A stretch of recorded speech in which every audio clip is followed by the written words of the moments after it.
Hi guys, I am back to answer more of your asks, and let's just jump right in. How do you think they will end all of their character arcs? They will have to stop at some point. It just makes me sad because I feel like these characters will never know peace or a happy ending, especially Daryl. I feel like he's destined to fight forever and never catch a damn break. Well, I mean, you have to understand that that will definitely be the case as long as the show keeps going, because otherwise it would get boring. So it's one of those things where they have very little peace, and that's actually not even terribly realistic, but it's just the way that they keep the show interesting. So let's put it this way. When they decide to end the show, then we'll probably see them get some peace, some like long-term peace, you know? But not until then. So, I mean, even if you think about the final episode of the flagship show, we did see peace for a lot of the characters, that they had settled down, that the communities were working together, people were having babies, you know what I mean? Thinking of Eugene. And we were seeing that for a lot of the characters. Now, that I really don't think that means that we're never going to see those characters again. I think they're going to bring a lot of those characters back around at some point. But at least for now, because the show was ending and because not every single one of them was getting a spinoff, you know, that's where they left it. And if they ever do bring everyone back together into the same show, we'll probably see those characters again, and there'll be more fights and more lack of peace again for them.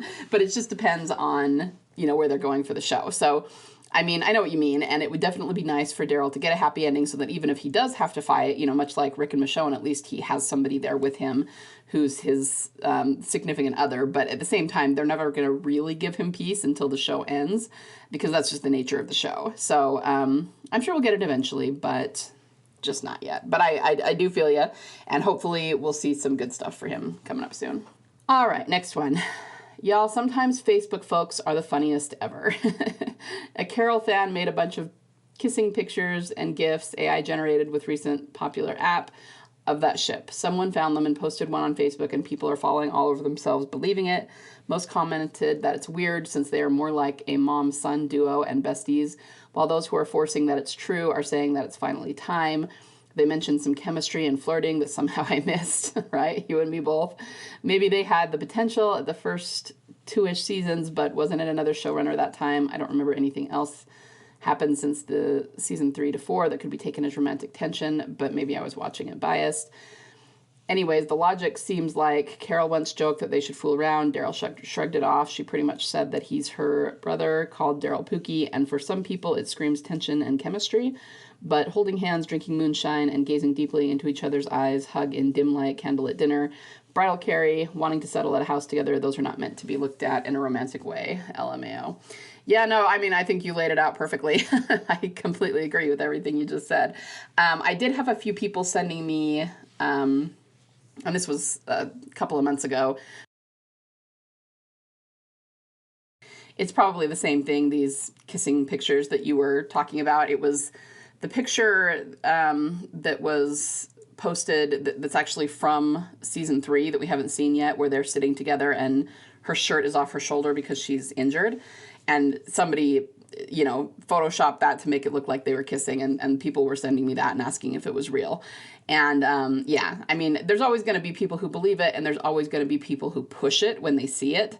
And yeah, I'm glad that most people were commenting that it's weird. And that's the other thing you have to realize is, I say this all the time, but the Carolers really are a minority of the fandom. I mean, so are Bethyl, so are we, because most people don't believe she's returning.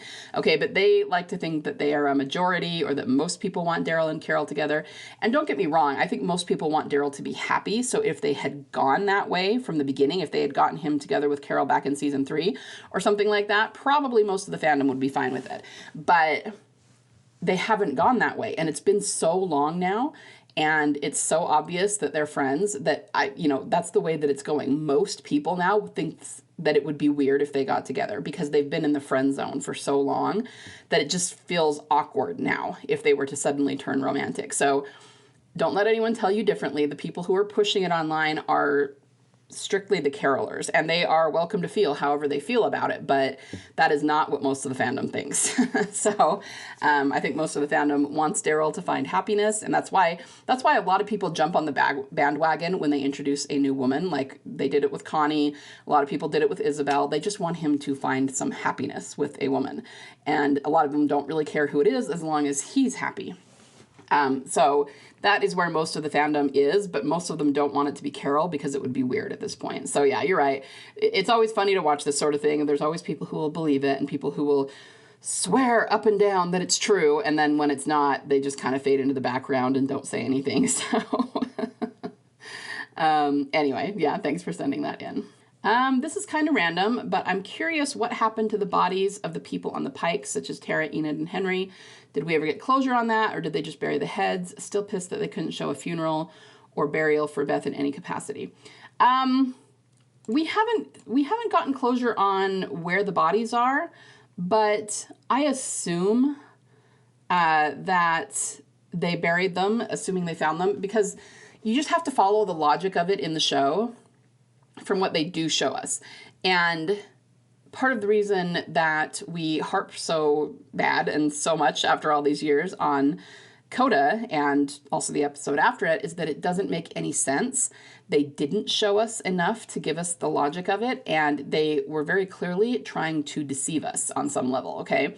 But I don't feel like that's the case with the bodies whose heads were on the Pikes. Obviously, like you said, they could have buried the heads, but remember that, oh dear, what is his name, Saeed?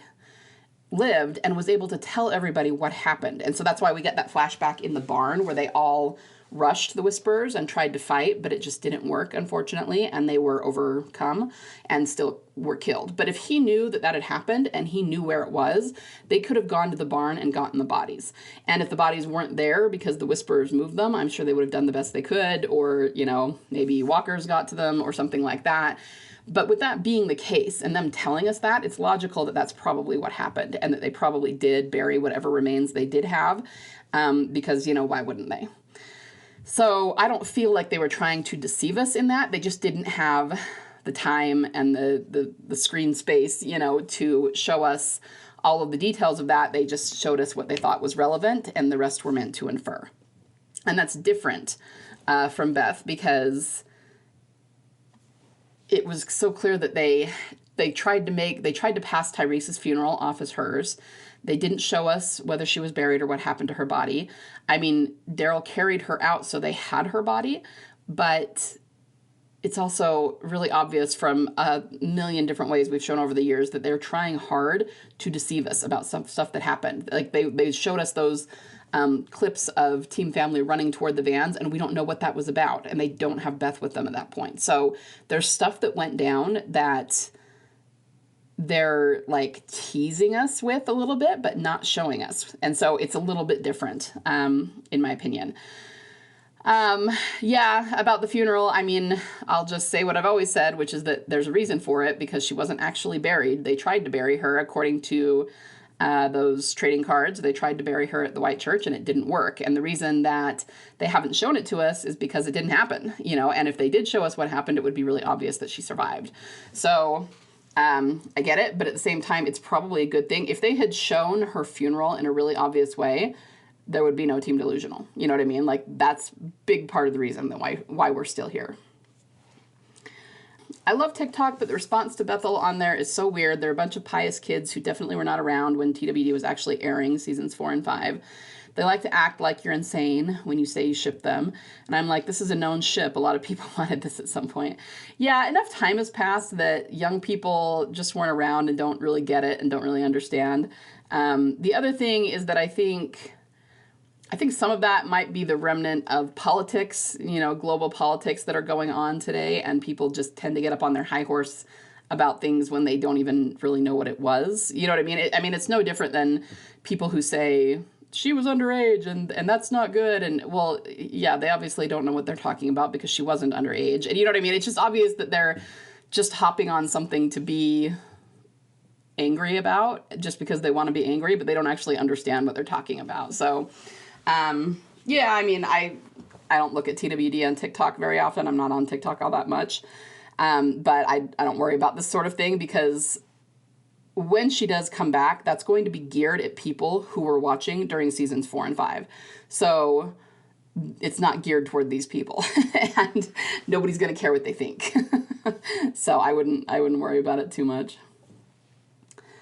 Not exactly groundbreaking, but I just saw a video of EK on TikTok telling people she's not Luna Lovegood, and says, that's a different actress, I'm on a different show. Present tense. Oh, interesting.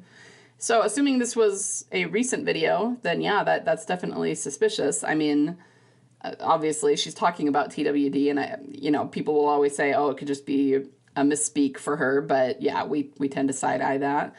My mind immediately goes to, is there some reason...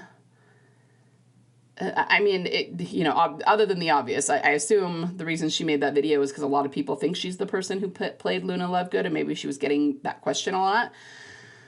But it's still a really random thing to post. I can't imagine she's getting it so much that she would need to set the record straight. If one or two people thought that, there's always a few people who misremember what actor was in what show or whatever, But she would need to be getting it like thousands and thousands of times in order to make a video that says that's not who she is, which makes me think that maybe there's a specific reason she is referencing Luna Lovegood, maybe for a symbolic reason, but I'm not sure exactly what that would be. I mean, I'm thinking Luna lost her mother when she was young, so that's a little bit of a parallel. At one point in the franchise, Luna disappears and shows up in prison later on. She was taken and put into a jail under the Malfoy's house. So maybe that could be a parallel to Grady. And I'm really just kind of reaching here. But anyway, I'm wondering if there's some sort of parallel reason that she's specifically referencing Luna Lovegood. If anyone has any ideas, please let me know, because that's actually super interesting. I don't think Daryl Dixon is going to be around for much longer. Yeah, they have season 3, but I think the show is going to end after season 3 or maybe 4. I feel like the show doesn't have time on its side, because how long can we watch Daryl and Carol ride around Europe with no objective? Where's the payoff? And isn't Melissa only signed on for one more season? I do not know how long Melissa is signed on for, and I do agree with you about the objective. Now that Isabel has died and Laurent is seemingly safe, having left on the plane, they've got to come up with something for them to do. And I know that in the 3rd season, all they're saying is that they're still trying to get home. But you're right, that's pretty vague and it's pretty nebulous, and it's going to be hard to keep that up. So I feel like something big has to happen in season 3.